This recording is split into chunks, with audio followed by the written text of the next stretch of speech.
My partner is French and's been over here for 20 years and works extremely hard for the UK. And I'm embarrassed to say that I actually am a Leave voter. I was doing it on one, I thought, a very sort of logical level, and I forgot the person that I live with, who I love very much, the emotional level, and she wasn't very impressed. How long have you been together? How long have you been together, Dave? 15 years. So I just failed to understand just how much of an effect it was going to have on her, and I guess other people in her situation. I just didn't. I just thought we'd end up like the Norway model at the end of this, and it would be okay.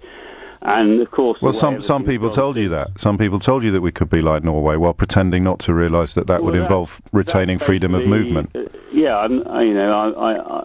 I have to take responsibility for my own thoughts, but I genuinely thought that's where we were going to end up, and I thought that's actually where that's what I was voting for, but obviously that's a high risk, and I feel like I've made a mistake, because to think that. One, there's a lot of trust that sort of was lost between my partner and myself. She wasn't. She says she's going to find it difficult to kind of forgive me for doing it, even though, as I explained to her, I said, "Well, I wasn't even thinking about you," and she said, yes, "Mate, that is not. Listen, I'm no expert, Dave, but I don't think you're going to make a breakthrough in the rapprochement that you seek by saying I wasn't even thinking about you, darling." But that's my point. That's my point, and that's her point, and you know what? And she's absolutely right, and I feel terrible. I just couldn't think of it in those terms. Do you think I'm not going to haul you over the coals? I don't even want you to be embarrassed, although I think you're getting enough probably at home for me to feel utterly unnecessary in terms of criticism and questioning.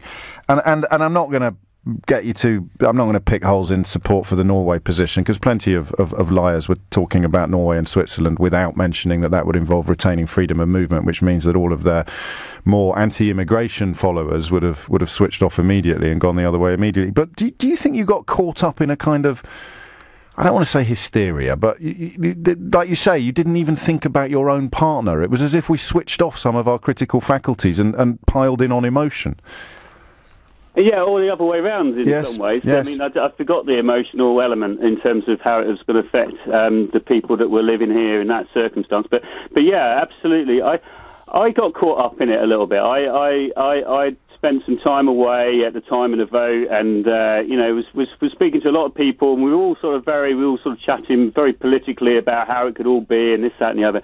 And then just forgot the realities of why this referendum was called in the first place. It was to keep certain people happy, and to stop the split of the Tory government, etc.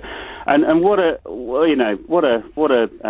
pup we've been sold. It's such a shame, and it's obviously it's costing me, but it's costing everybody so much time and heartache. And if I've got one regret, it's basically going along with that referendum vote in the first. You didn't frankly have the balls to put country before party.